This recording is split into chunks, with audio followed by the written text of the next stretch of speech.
I would say the most neatest thing about this whole entire episode really was Josuke bringing back Okuyasu using the severed arm. I thought to myself, that's actually kind of neat, because what happens is, I liked Okuyasu in this whole entire episode because he really used his brain and actually kind of almost in some regards took down Chili Peppers. But what happens is Chili Peppers actually uses some mind games against Okuyasu. We know Okuyasu isn't smart, so he actually kind of falls into those mind games and tries to take him down.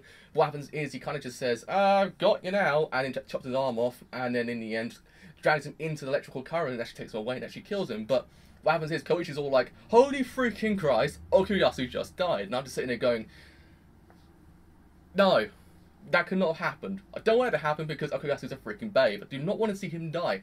What happens is Josuke's all like, don't worry, Koichi, I can bring him back. And he actually uses Crazy Diamond to bring him back. And I thought to myself, that's kind of neat. I thought it's actually really, really cool. I actually really like Crazy Diamond overall because he actually has that ability. It's actually freaking down neat. When it needs to be used really fracking down well, it's used freaking down well. I love it overall. But the main problem I got with this episode, the main crux that really struck me, was the perspective shot we got. In the sense, when Okuyasu actually cornered Chili Peppers and actually had him sit in there, and then Jotaro is all like, don't do anything, just keep him there, don't finish him off, we'll get over there, don't worry. But the perspective shot we were given, it has Okuyasu standing there, and it has Jotaro, Koichi, and Josuke standing behind him. There also is no distance between them, but in theory there was a load of distance. And they were walking so slowly to get there, to go help out Okuyasu, but Okuyasu just fell to the mind games and took down Chili Peppers, but ended up with his demise. With myself, wouldn't you have ran over there? Wouldn't you kind of just done something? Just not walk really nonchalantly over there, just going, no, don't worry, we're going to get over there at one point. It just kind of didn't seem right. I just thought to myself, that's the only kind of gripe I have with the whole entire episode, because really the whole entire episode itself was pretty freaking neat. We got to see more of Chili Peppers, and we got to see how terrifying Chili Peppers actually is as a stand, because he actually is pretty freaking terrifying. Since he actually goes into any electrical current that actually has electricity, in the sense when it's a current, you can go into it, in the sense he can be anywhere. In the sense he was actually at the beginning when he's talking to Josuke, he says, I paid a visit to Okuyasu, Koichi, and everyone else like that. I know about everyone else. I thought to myself, it's generally kind of terrifying when you think about it. Like, in a sense, him as a stand is really fracking terrifying. And then you can see stability as well, in a sense, when Okuyasu managed to actually kind of sever or scrape the kind of bike away and actually managed to kind of make him weak. When he actually went into electrical current, actually came back out, he was even stronger than before. In a sense, it proves that electrical currents with him, in a sense, if it's stronger, he can actually become really fracking strong to a point where it actually might just be able to take down Jotaro, in a sense. It's actually kind of terrifying when you think about it. But Okuyasu really was the kind of limelight in this episode. He was the main thing for me that really kind of struck me, because he actually used his brain. He was actually kind of cool, and I thought to myself, yeah, he's Hellbent Revenge, and he kind of was beat up that Red Hot Chili Peppers was actually coming back, in a sense he actually was the one that pissed off most about it, in a sense. But he actually managed to use his brain, but in the end, the mind games that I guess Chili Peppers was actually using against him got too much for him, and actually kind of used it and then fell in the end. I thought to myself, it's actually kind of depressing when you think about it, because he actually managed to use his brain. He actually used a lot what you wouldn't imagine from Okuyasu, and actually managed to take down Chili Peppers in some regards. I thought to myself, it's actually kind of neat, but it was actually kind of depressing in the end when you think about it, because he fell. But really, this episode was the fact that Jotaro actually kind of called upon Okuyasu, Koichi, and Josuke to tell him about Joseph Joestar. Like, actually, he's coming, since in essence he can actually find where Red Hot Chili Peppers actually stand user actually is. So he can actually find him and actually be able to actually kind of take him down. But he's actually old, in a sense he's basically telling everyone else, could you protect him? Because he's freaking old, in a sense if Chili Peppers actually finds out about him, he'll be killed. Like, in essence, Joseph Joestar will be killed. So could you protect him? In a sense, basically just telling them that, and then in the end what happens is, who overhears it? Chili Peppers. Chili Peppers actually was hiding inside Okuyasu's bike battery, in a sense. That's what, at that point I kind of thought to myself, that's actually kind of terrifying, because he can actually be anywhere, and since you don't really know where he can be. He can literally be anywhere, like in the entirety of a vicinity that has electricity in it.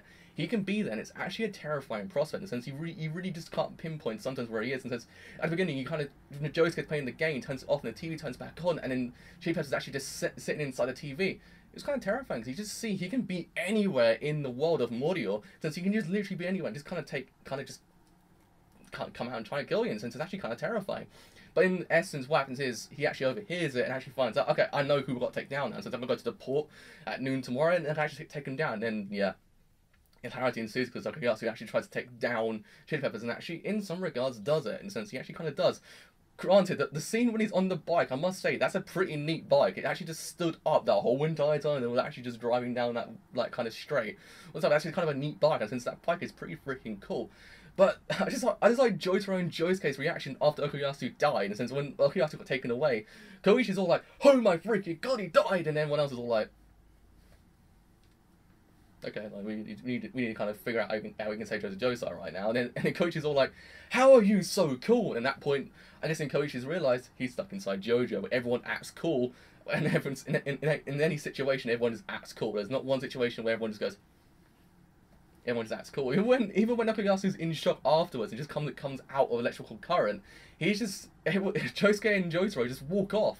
Just like, yeah, we need to go to that port and just go and save our geezer, because he's gonna freaking die if Chilli Peppers gets there before us.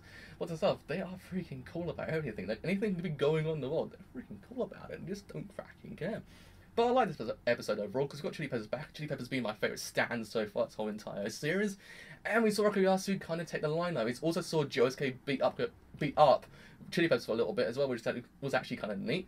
And then yeah, those teases for Joseph Joestar are getting too much. We got a cough out of him this week. I was like, don't do this to me. I can't wait another week just to find out if Joseph Joestar is still going to be the babe of part 3. And since he's going to come back fully strong, since he's actually old now, so I don't think it's going to happen.